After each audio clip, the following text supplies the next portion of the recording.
Hi guys, welcome back to my channel, and in today's video I'm showing you how I make cross buns. These cross buns were made on Good Friday, and the first thing I did was wash and clean my raisins and currants, and then I'm just gonna let it sit for about 10 minutes in some water so that it plumps up.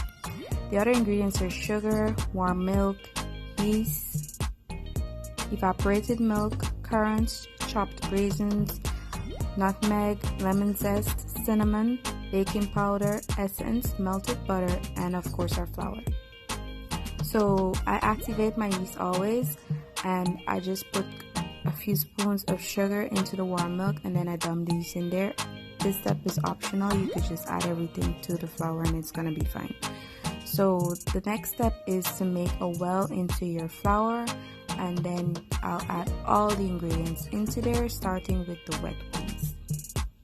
So first goes in our yeast, water, sugar mixture, and make sure to get all the sugar that is settled at the bottom of your bowl. You don't want to leave that in there. Then goes your butter, the remaining sugar, essence, cinnamon, baking powder, nutmeg, and lemon rind. So we just mix it up in the middle first to combine everything and melt the sugar and stuff, and then you start to incorporate the flour into that. Now of course this is not all of the wet ingredients that has to go in there. We're gonna stream in some evaporated milk so that the dough can come together. And if you notice that you are using up all of your milk, you could either add some more milk or some water if you want, because I had used all the milk that I had here and I end up adding some water into it, so it's totally fine.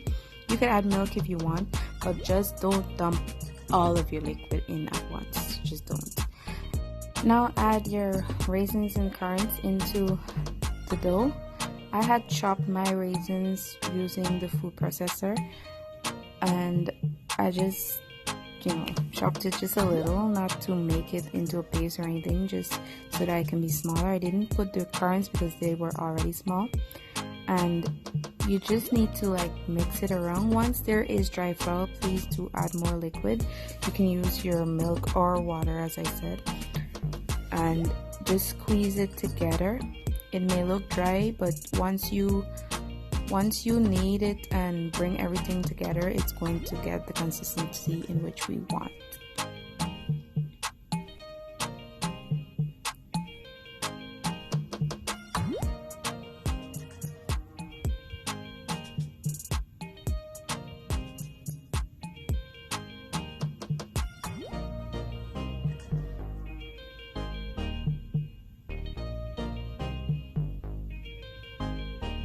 You can punch it down. It makes it easier to incorporate everything, and then you make it into your ball and you knead it upon itself, just like what I'm doing here.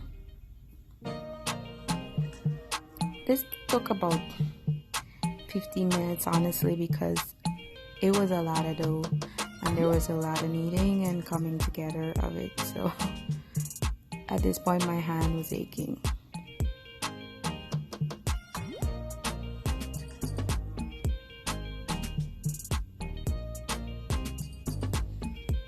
After the dough has come together nicely, you're going to, I like to pat it so that it looks round, but no need to. You're gonna cover it for and leave it to rise about an hour, hour and a half. This was left actually for an hour and a half, and this is how it looks after the hour and a half. It has gotten bigger.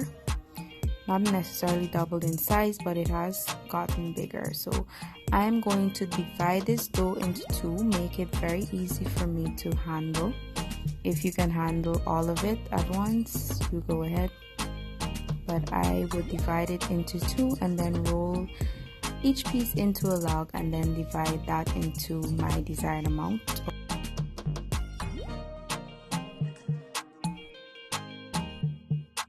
If the surface gets a little too sticky, you could feel free to dust with some flour. I was handling it quite fine, so I didn't need flour.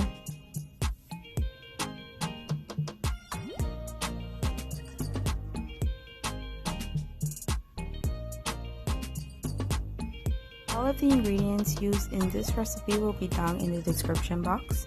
Feel free to tweak it, use less fruits, use less sugar. Just do what makes you happy and what you're comfortable with. But this was pleasing for me and my family, and I have no changes to make. So now we're gonna just try to roll it into a ball. You tuck the sides in and pinch it towards the bottom, and then you just put it between the palm of your hands and roll it into a ball. It's very simple. Tuck the sides in, comes to the bottom, and then you roll it into a ball. I had lined my baking tray with just a little butter so that it wouldn't stick when it's finished. You could put parchment paper if you want.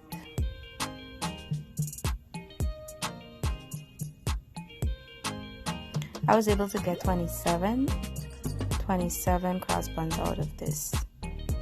You can make them smaller if you wish, but this size was good enough for me. You leave it to rise for about 20 or 30 minutes, and after it's risen, you can make a slit on top of it with the knife. But as it bakes, you're gonna bake it for about half an hour in an oven of 375 degrees. And while it's baking, you can make your sugar syrup, which is very simple. It is just sugar and water combined until it comes a bit thick, and then you take it off. So these actually baked for 40 minutes, and now I'm just gonna apply my sugar syrup onto them when it's hot, and I leave it to cool right in the pan. I don't take it out right away, I leave it to cool right there, and this is how it looks. So if you notice, the cross is barely visible. At this point, you can use icing and mark it if you want, but this is how my family makes it usually, so I'm just showing you this way today. Then you enjoy it as is, because it tastes good anyhow, and or you could enjoy it with cheese, which is also popular in my house.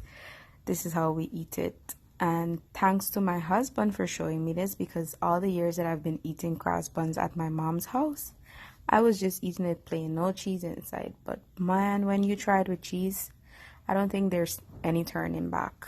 It's just that good.